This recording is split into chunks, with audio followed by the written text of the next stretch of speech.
오늘 읽은 말씀 본문 중심에서 여호와의 얼굴을 구하라 라는 제목의 하나님 말씀 상고합니다. 우리가 다 어렸을 적에 아이들을 이렇게 키워본 부모님들은 다 경험한 바가 있을 거예요. 애들이 1살에서 이제 2살 넘어가고 그러면은 맛있는 거 주고 장난감 사주고 그러면은 방에서 혼자 잘 놉니다. 그러다가 또 지 혼자 피곤하면 또 들어누워서 잡니다. 아무데라도. 그 사이에 살짝이 엄마가 마트라도 갔다 오려고 얼른 집을 비우고 금방 갔다 오려고 그랬는데 아이가 그 사이에 깨어나 봐요. 그러면 대번에 엄마 그럽니다. 그리고 이제 엄마를 계속 불러요. 목소리가 점점 올라가죠. 그래도 대답이 없으면 방에도 가보고 이리저리 다 찾아보다가 비로소 엄마 아빠가 없다는 것이 확인되면 이제 목청이 찢어지도록 웁니다. 소리 지르면서 우는데요. 신발도 안 신고 밖으로 나와가지고 막 사방을 돌아다니면서 소리를 지르면 그러다가 먼 발치에서 엄마 얼굴이 딱 보이면 한참 울다가 이제 엄마 품에 안기면서 울음이 그치죠. 그게 어린 아이의 증상이죠. 그 1살짜리 애가 엄마가 없는데도 마트 가셨구나. 그리고 앉아서 다시 또 이렇게 일하고 그러면 병원에 빨리 데려가 봐야 됩니다. 그런 애는. 그 애가 아니에요. 그건. 그러니까 성경에도 너희가 어린아이와 같지 아니하면 그런 말씀이 바로 그런 때를 두고 하시는 말이에요. 그 아이의 마음에는 장난감이 있는 게 아니에요. 그 엄마가 있고서야 장난감이 있는 거지. 그 아이의 마음속에는 엄마만 있는 거예요. 엄마만. 그 엄마가 없으면 장난감도 소용없고 맛있는 것도 소용없고 다 소용없는 거예요. 그리고 엄마의 얼굴이 눈앞에 보이고 엄마가 옆에 있다. 이게 확인이 되는 순간에 그의 마음에 안정을 딱 찾는 거죠. 너희가 어린아이와 같지 아니하면 천국에 못 간다. 그런 말씀도 다 그런 비유가 그래서 그런 거예요. 우리 마음에 성도의 마음은 다 갖추어져 있는 곳에 우리가 살아도 지난주 말씀처럼 우리가 마음을 붙일 수 있는 지지대가 아니란 말이죠. 다 흔들리는 거예요. 결국은 없어질 것들이고 놔두고 내가 먼저 떠날 것들이에요. 어느 곳에도 우리의 마음이 붙일 데가 없는데 우리 마음이 어린아이처럼 우리 마음에는 아버지 하나님만 있어야 되는 거예요. 그게 믿음입니다. 그 믿음이 하나님께서 우리에게 약속하신 복을 받는 믿음이에요. 그래서 그의 얼굴을 구한다는 말은 우리가 하나님 얼굴 본 적이 없고 본 사람도 없고 볼 수도 없는 분인데 우리의 마음이 그 하나님의 살아계심을 경험하고 느끼고 맛볼 수 있는 것이라는 거죠. 성도는 그게 다른 거예요. 세상 사람들과 성도가 다른 것은 확연하게 다른 것은 세상 사람들은 그냥 돈이 적당히 있고 그 다음에 건강하고 그 다음에 자식 문제도 잘 풀리고 사업이 원만큼 되면 다 안정을 찾는 거예요.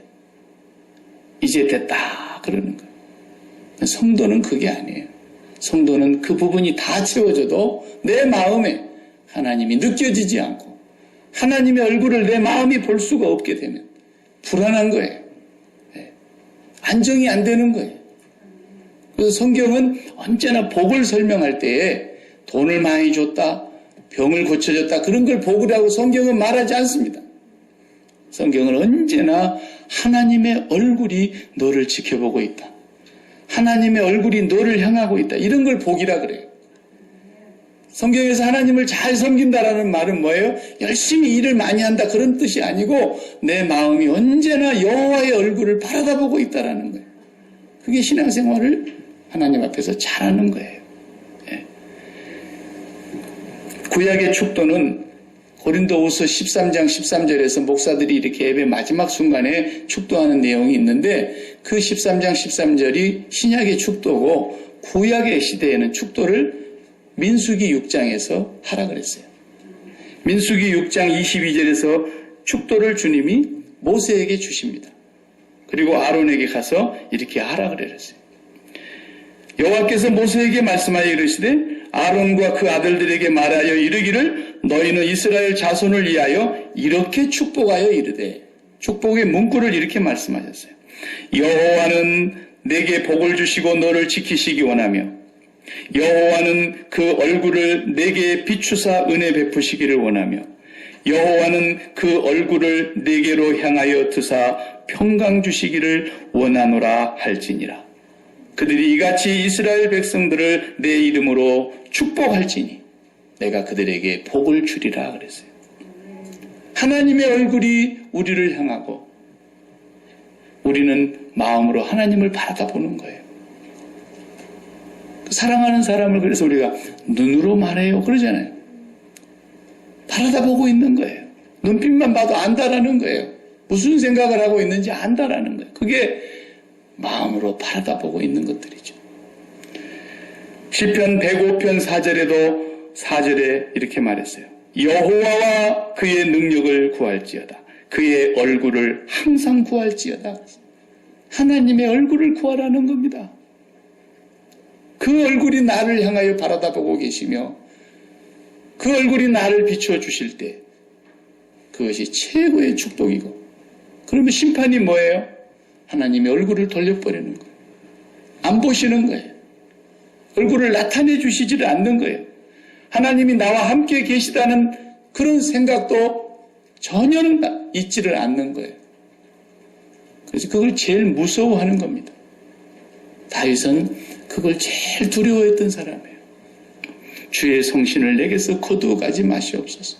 어느 때까지 여호와께서 내게 얼굴을 숨기시겠나이까? 다윗이 간절히 기도할 때마다 하나님의 얼굴을 구했던 그런 왕입니다. 그래서 솔로몬에게도 이런 약속을 하시잖아요. 솔로몬이 다윗이 마련해 놓았던 그 모든 재산을 가지고 여호와의 성전을 이제 짓습니다. 성전을 완공하고 봉헌식을 하죠. 성전을 하나님 앞에 드리는 예식을 하는데 수많은 소와 양을 잡아서 제물로 바치면서 그 제사가 다 끝나고 난 뒤에 그날 밤에 하나님께서 솔로몬에게 말씀하시는 몇 마디가 있었습니다. 그 중에 한 구절인데요. 역대하 7장 13절에 보면 이렇게 말했습니다. 혹 내가 하늘을 닫고 비를 내리지 아니하면, 그랬어요. 하나님께서 비를 내려주시지 않으면 그 팔레스타인 땅은 농사를 지을 수가 없는 땅이에요. 이집트와 같지 않아요. 이른 비와 늦은 비가 없으면 농사를 못하는 땅인데, 혹 내가 하늘의 문을 닫아서 비를 내리지 아니하거나 농사를 지었는데 메뚜기들에게 토산을 먹게 하거나 혹 전염병이 내 백성 가운데 유행할 때에 내 이름으로 일컫는 내 백성이 그 악한 길에서 떠나 스스로 낮추고 기도하여 내 얼굴을 찾으면 내가 하늘에서 듣고 그들의 죄를 사하고 그 땅을 고칠지라, 이렇게 말씀하셨습니다. 오늘 이 본문은 사실은 역사적인 순서대로 기록된 본문이 아닙니다. 21장은 과거에 있었던 사건을 이제 수년 뒤에 이 성경의 기자가 여기다 기록을 했어요. 21장에 와서 이 내용을 기록을 하면서 몇 가지 우리에게 중요한 교훈을 주고 있습니다. 이건 대개 보면은 학자들에 따라서 입장이 조금씩 차이는 있지만 대개 사무엘하 8장에서 9장 사이 어간에 이 본문이 들어가야 역사적으로 본다면 맞다라는 거죠. 근데 그 과거의 일을 이제 가지고 와서 여기에다가 기록을 한 이유가 뭐냐라는 거예요. 그 이유는 다윗의 나라는 우리가 지금까지 보아온 대로 엎치락뒤치락 하면서 굉장히 많은 어려움들이 있었어요. 압살롬도 이제는 진압이 됐고 지난주에 봤던 세바도 진압이 됐어요.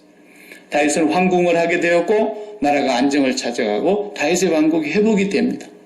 이 회복되는 시점에 와서 저 전에 있었던 사울의 때의 한 가지 일을 여기에 와서 기록을 하면서 이 내용을 여기에 둔 이유가 뭐냐 하면 다윗의 나라는 하나님의 나라 왕국의 그림자라 그랬죠. 그렇기 때문에 다윗의 나라에서 일어나는 이 사건을 통해서 하나님의 나라는 뭘 소중히 여기시느냐, 하나님의 왕국에서 제일 중요하게 여기는 게 뭐냐, 이것을 깨우쳐 주시려고 그러는 거예요. 하나님이 굉장히 중요하게 여기시는 것은 동시에 뒤집으면 하나님이 굉장히 싫어하는 게 있다는 거예요. 하나님이 정말 싫어하는 게 뭔지 아세요? 하나님이 제일 싫어하는 것. 그것은 생명처럼 여기는 것인데요. 언약입니다. 언약. 언약을 깨뜨리는 자를 하나님 제일 싫어해요. 성도들이 그걸 알아야 돼요. 하나님의 마음을 알려면요. 언약을 파기하고 언약을 깨뜨리고 언약을 대적하고 언약을 회방하고 이것은 하나님이 용서치를 않으십니다. 그게 지금 오늘 본문에서 말씀하시려고 하는 제일 중요한 거예요. 그 언약을 생명처럼 여기시고 신실하게 지켜나가시는 그 하나님을 우리가 날마다 구해야 돼요. 우리는요, 기독교는 뭐가 다르냐면 세상의 모든 종교는 내가 잘해야 돼요. 내가 공을 쌓아야 되고요. 내가 노력해야 되고요. 내가 선한 일을 많이 해야 되고요. 내가 착한 일을 많이. 기독교는 그렇지 않아요. 기독교는 거기서 출발하는 게 아니에요. 내가 부족해요. 내가 죄인인 걸 알아요. 죽어 마땅한 자인 걸 알아요. 무비보셋의 고백이 바로 우리 고백인 거예요. 나는 정말 진즉 왕 앞에서 죽었어야 마땅할 죽어 마땅한 자입니다. 그런데 어떻게 나를 왕의 상에서 먹게 해주십니까? 다 종 시바에게 재산을 다 줘버려도 자기는 여한이 없는 거예요. 그만큼 우리는 우리 자신을 알아요. 하나님 앞에 우리에게 합당한 건 저주뿐이에요. 그 죄로 말미암아 심판받아야 마땅해요. 그런데 하나님이 언약 때문에 우리를 붙들어 가시는 거예요. 하나님의 언약은 절대로 변할 수 없는 신실하신 분이기 때문에 그 하나님의 언약에 의해서 우리가 지금까지 이끌려가고 있는 거예요. 우리가 잘해서 하나님이 이렇게 봐주시는 게 아닙니다. 다 지내놓고 보면은 하나님의 신실한 언약 때문이었어요. 그러니까 계시록을 천국 장면을 보세요. 천국에 갓들였는데 면류관 하나씩 다 씌워줬다 그랬잖아요. 그리고 그 면류관을 쓰고 보좌 앞에서 하나님 어린 양께 찬양을 드리고 찬송과 존귀와 영광과 위엄이 세세토록 그에게 있도다. 그분을 바라다 보는 순간 어떻게 해요? 다 24장로들이 머리에 면류관을 다 받아서 벗어서 그분 앞에 다시 되돌려 드리더라 그랬잖아요. 그게 무슨 말이에요? 내가 잘해갖고 여기 온 게 아니구나 한 걸 안 거예요. 하나님이 우리를 여기까지 끌고 오신 거예요. 도대체 우리는 하나님이 믿을 수 없는 존재예요. 우리가 우리 자신을 알아요. 그건 뭐 정월 초하룻날 백날 종이에 써서 내도 소용없어요.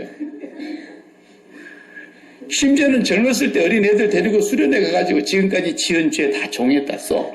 그래갖고 십자가에다 못 박아놓고 막 불태우고 이제 다 용서됐다. 그리고 돌아가면 집에 가서 똑같이 또 지지는데. 네. 그게 인간입니다.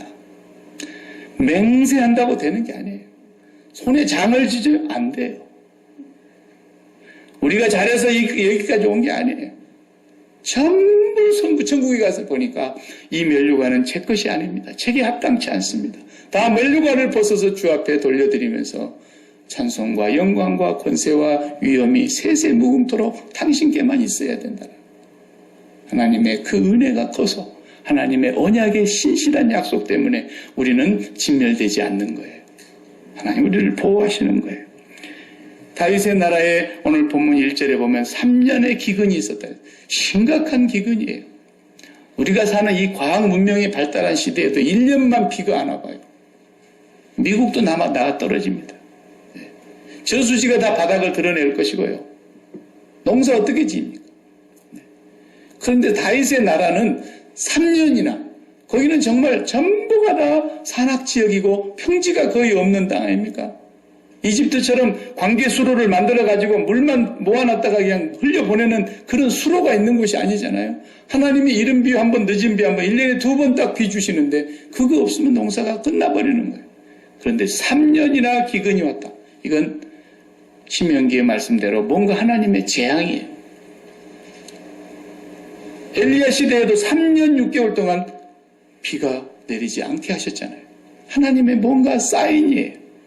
그러니까 이런 문제가 생기면 1차적으로 제일 원인이 어디로 돌아갑니까?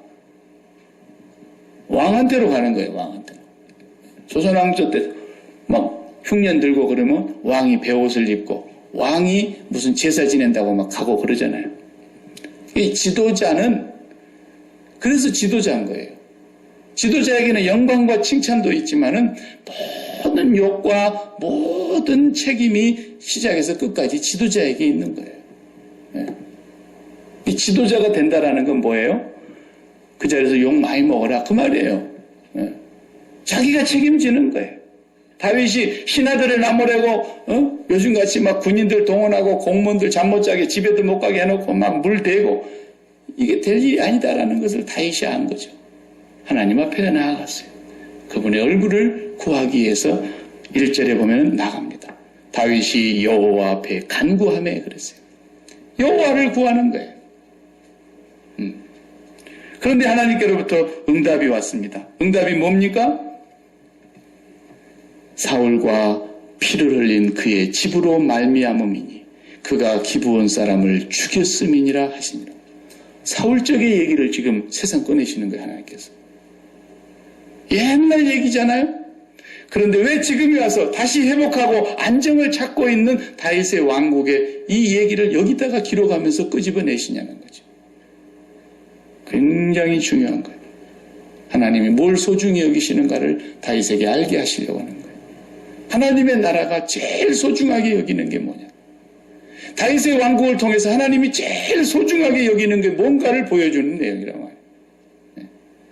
이 내용은 거슬러 올라가면은 기브온 사람을 사울이 죽였다는 거예요. 2절에 보십시오. 기브온 사람은 이스라엘 족속이 아닙니다. 그들은 멸망시키라고 여호수아에게 명령했던 아모리 사람입니다. 가나안의 7 족속 중에 한 족속이죠.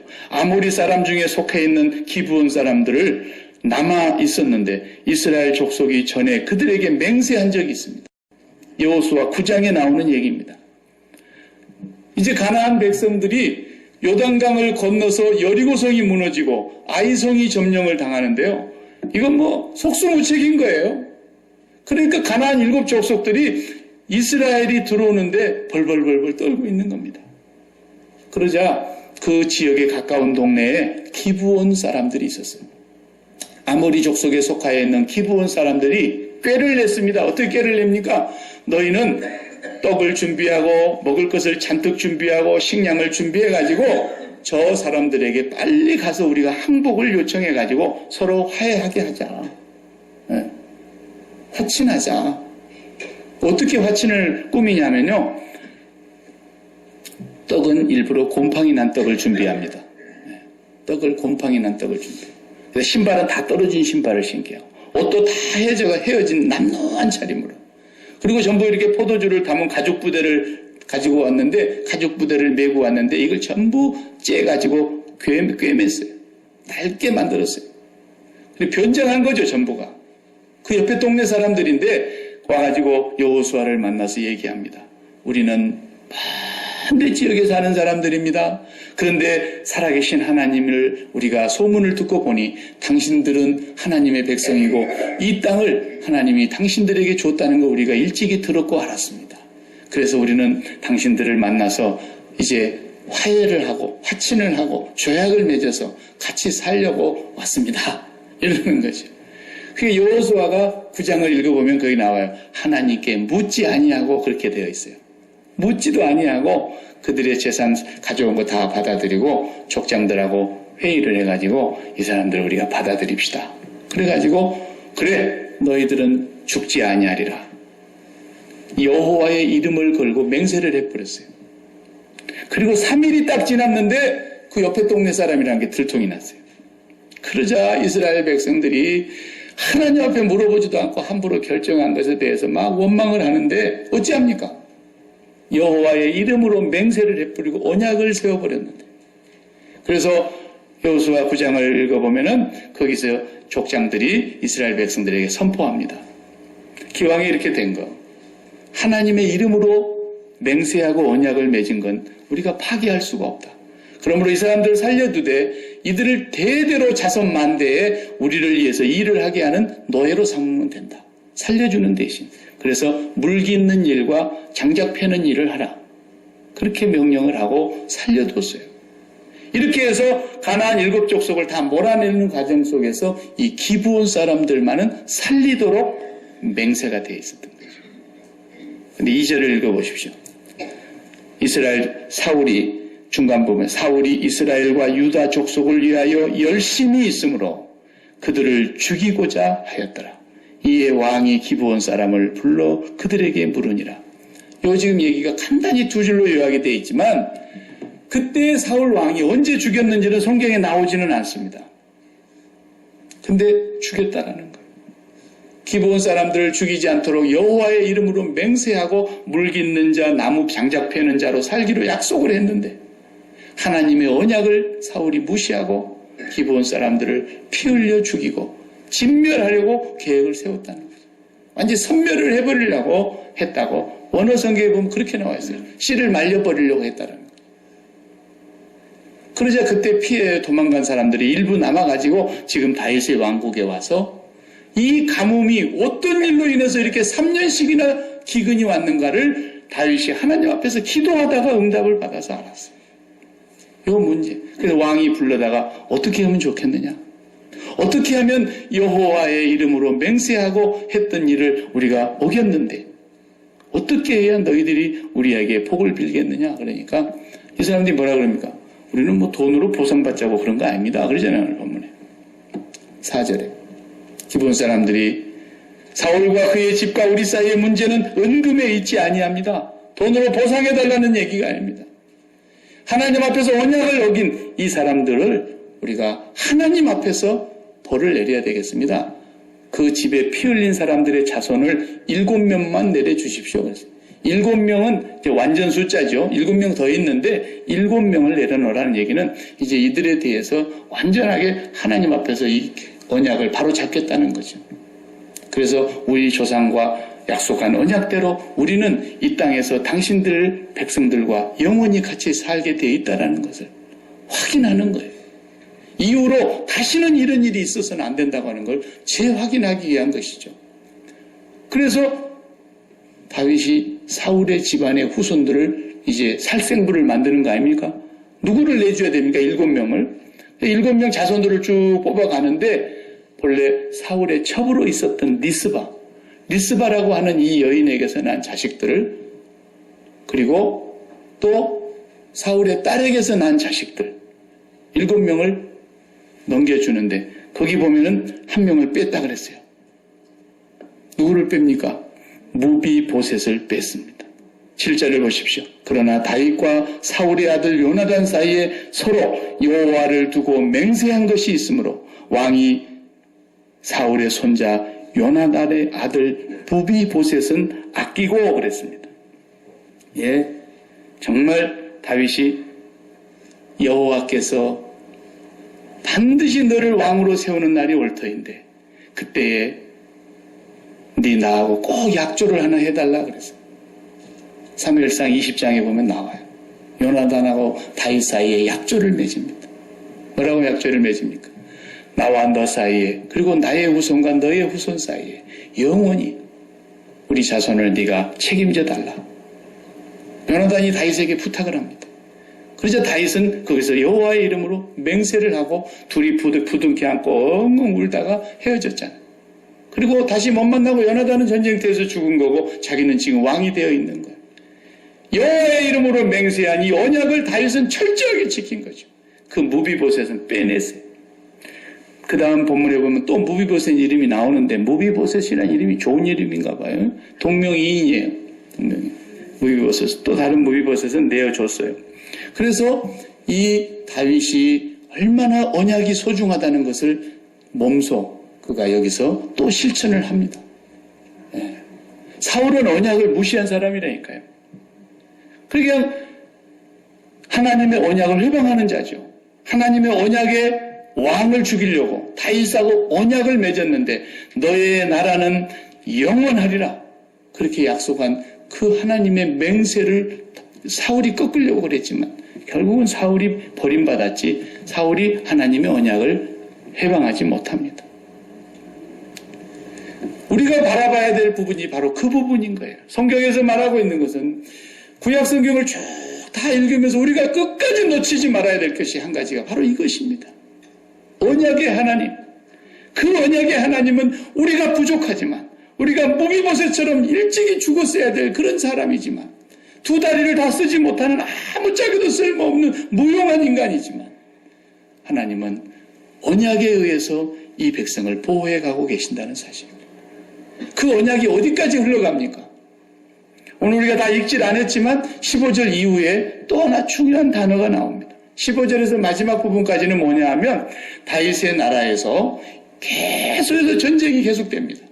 자관 다윗은 지진 때 이어서 산 사람이라니까요. 쉴 날이 없어요. 계속해서 블레셋이 쳐들어옵니다.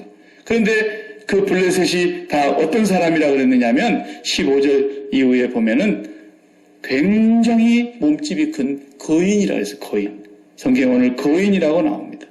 블레셋 사람이 다시 이스라엘을 치거늘 다윗이 그 부하들과 함께 내려가서 블레셋 사람과 싸우더니 다윗이 피곤하매 다윗이 싸움에 너무 지쳤어요. 그래서 힘이 진액이 다 빠졌는데 그 순간에 거인 족속 하나가 무게가 300세겔이 되는 노창을 들고 새 칼을 찬 이스비브노비라는 사람이 다윗을 죽이려고 하는 순간이 됐어요. 다윗이 굉장히 위험한 상황에 놓여 있어요.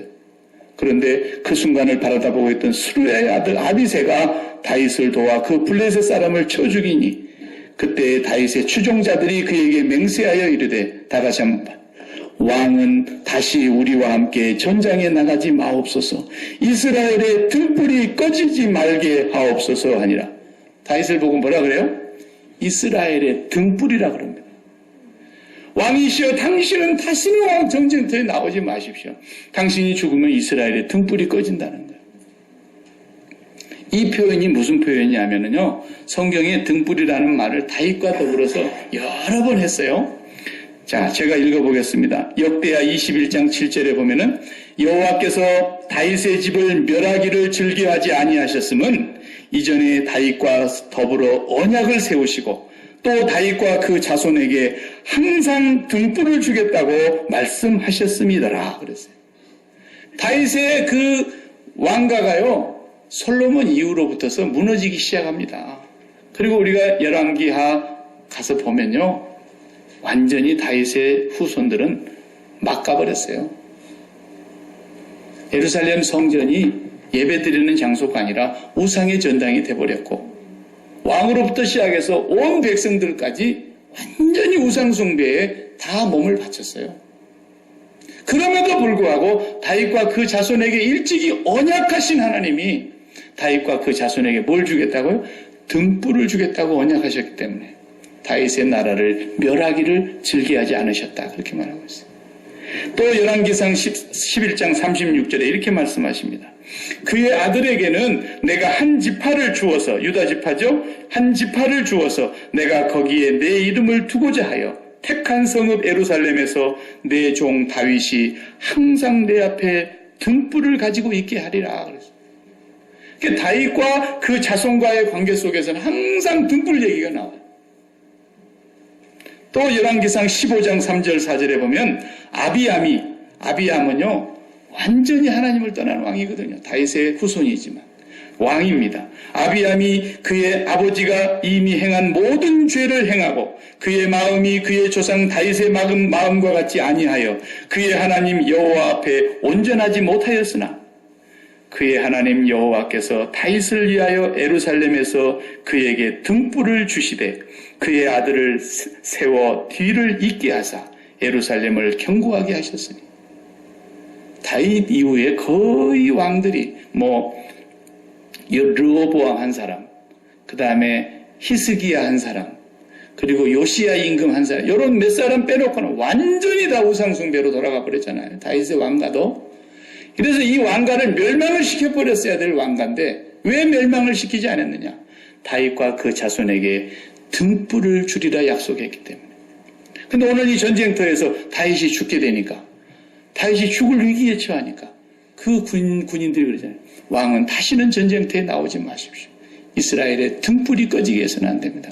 그러니까 이 말은 다윗이 등불이라는 뜻이 아니고 다윗을 통해서 그 자손 대대에 이 땅에 등불을 주시기로 언약하셨기 때문에. 그래서 다윗이 살아남은 거예요. 언약의 하나님. 우리가 잘나서 살아남는 게 아니에요. 오늘 우리는 그 하나님이 얼마나 언약을 철저히 지키셨느냐면 아브라함에게 언약하신 그 하나님이 다윗에게 언약하시고 다윗에게서 등불을 잃지 않게 해주시겠다고 하신 그 후손에서 예수 그리스도를 보내시고 그 언약을 완성시키시기 위해서 예수 그리스도를 십자가에 못 박아 죽이시기까지 하면서 언약을 지키시는 하나님. 그래서 주님이 이 성찬 예전 자리에서 그 말씀하신 거예요. 식후에 잔을 따라서 주시면서 받아서 마셔라. 내가 너희에게 새 언약을 세우노니 모든 사람의 죄사함을 얻기 위하여 흘리는 나의 피다. 예수 그리스도가 십자가에 죽으시면서 언약을 완성하셨어요. 그러니까 우리 하나님의 그 언약은 절대로 변치 아니하십니다. 우리가 좀 부족하고 우리 자신을 보면 때로 한심하고 내가 이거밖에 안 되는가? 자기 자신이 밉고 자기 자신의 모습을 보면은 좌절감이 생기고 그럴 때에도 우리가 용기를 잃지 말아야 할 것은 무비보셋 같은 나를 하나님이 끝까지 언약의 자손으로 지키신다는 거예요. 다윗이 그 언약을 철저하게 지킨 사람이었기 때문에 내 종 다윗, 나의 사랑하는 다윗, 내 보기에 정직히 행한 다윗. 다윗은 밧세바 일을 제외하고는 하나님을 철저히 바라본 사람입니다. 그 언약의 하나님을 끝까지 바라다 보시기 바랍니다. 네. 그 이후에 오늘 다윗이 전쟁터에서 4명의 장수를 죽인 얘기가 나오는데 다윗이 죽이기보다는 다윗의 부하들이 다 죽였어요. 다윗이 죽을 뻔했잖아요. 그런데 아비새가 하나를 죽이고 그 다음에 다윗의 형 삼마의 아들이 와서 또 하나 죽이고 4명을 죽입니다. 전부가 다 거인족이었고 하나는 너무 몸도 큰 데다가 손가락 발가락이 다 6개씩 있어가지고 24개가 있는 거인이었다고 했어요. 그 거인을 다 죽입니다. 완전히 섬멸해서 거인족의 뿌리를 뽑아버렸어요. 근데 이 사건이 원래 언제 있었던 사건입니까?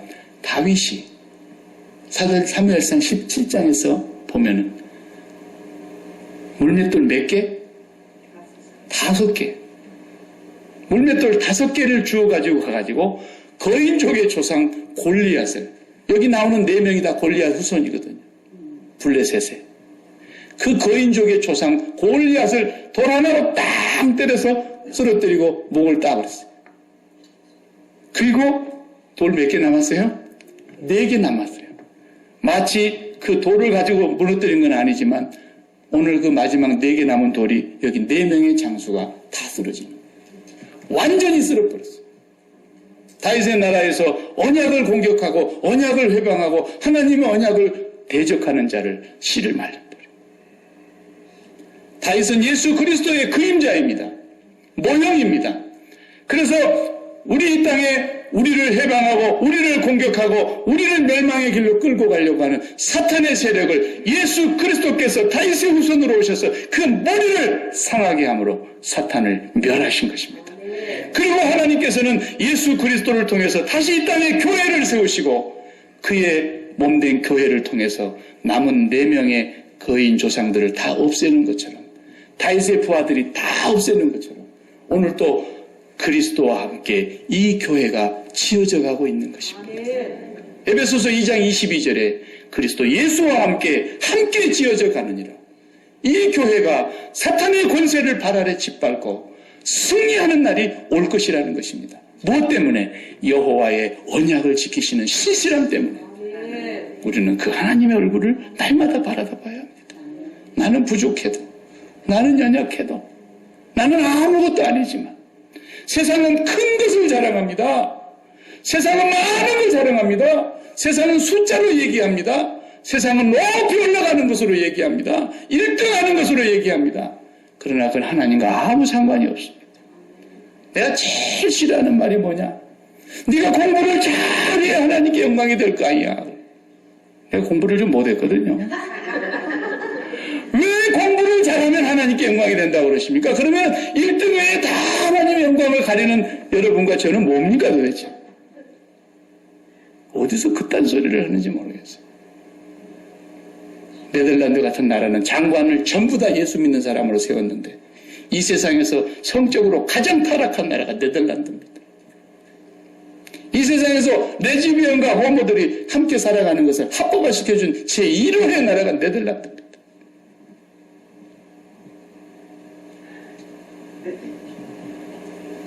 높은 자리에 올라가고 크게 되고 이것이 마치 하나님께 영광인 것처럼 생각하지만 하나님은 그 고지론을 무너뜨리시는 분입니다. 하나님은 교만한 자를 무색하게 만드시고 천한 자를 통해서 교만한 자를 부끄럽게 하시고 약한 자를 들어서 강한 자를 없는 것처럼 여기시고 하나님의 역사는 작은 데 있는 예수님의 12제자가 어디 하나나 쓸모있는 사람이 보입니까?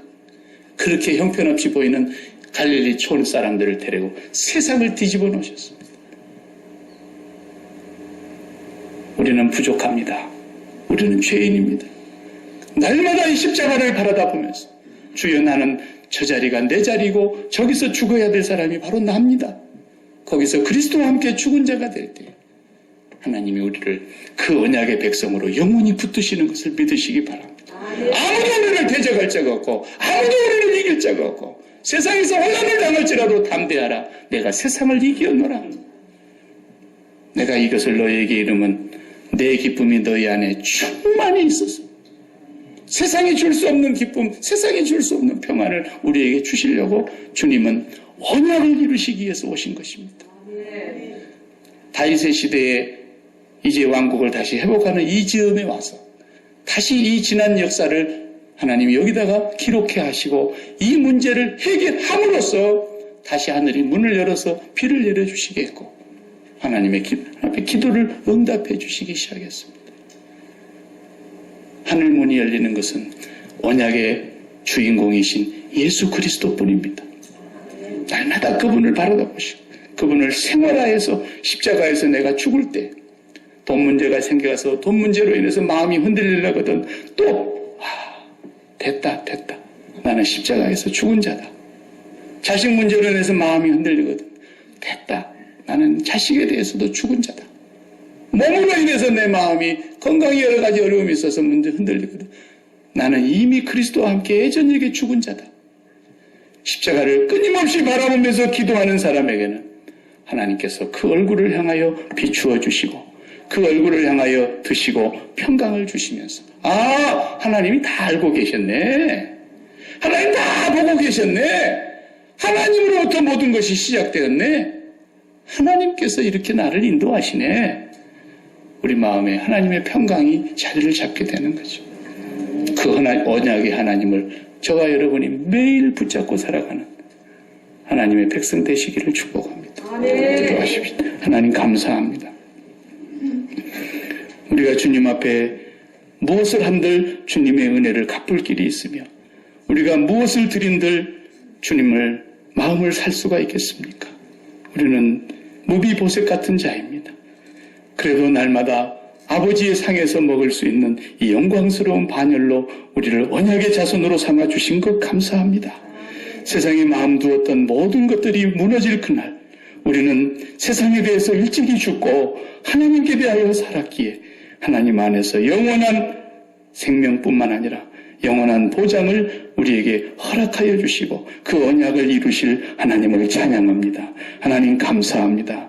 오늘도 우리는 결단코 아무것도 없는 자 같지만 모든 것을 다 가진 자이며 우리는 핍박을 받는다 할지라도 버림받지 않을 것이며 거꾸로 뜨림을 당한다 할지라도 망하지 아니할 것이며 우리는 아버지의 백성이요 언약의 자손인 것을 날마다 확인하며 이 믿음 안에서 감사하고 찬양할 수 있는 저희들 되게 해 주옵소서. 예수님의 이름으로 기도하옵나이다. 아멘.